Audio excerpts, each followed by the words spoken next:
A Heart of Stone by Wilhelm Hauff.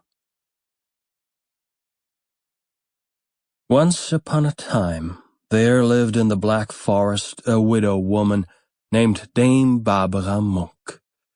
Her husband was a charcoal burner, and after his death she brought up her 16-year-old son to follow his father's calling. So young Peter Monk used to sit all through the week tending the wood kiln and going from time to time into the neighboring town to sell his charcoal. A charcoal burner has plenty of time for thought. When Peter sat by his kiln, he felt both depressed and impatient.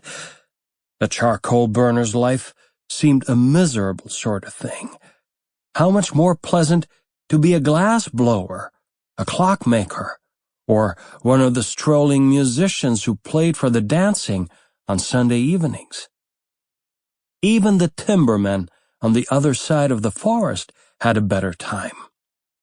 When they came over in their smart costumes and with outstretched legs and contented glances sat and watched the dancers or smoked their long pipes, he thought they were the luckiest men in the world. And when they plunged their hands in their capacious pockets and drew out thick florins wherewith to gamble, he became more impatient and discontented than ever, and would slink away to his hut.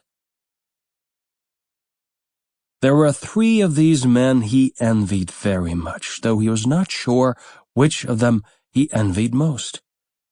One was a tall, fat man with a red face, and he was supposed to be the richest in the district. He was called Big Ezekiel.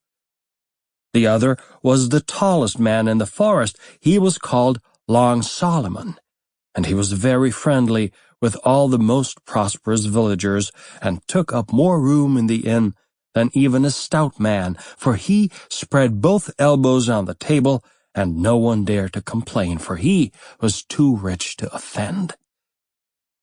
The third was a handsome young man, a splendid dancer, who was nicknamed the King of the Ballroom.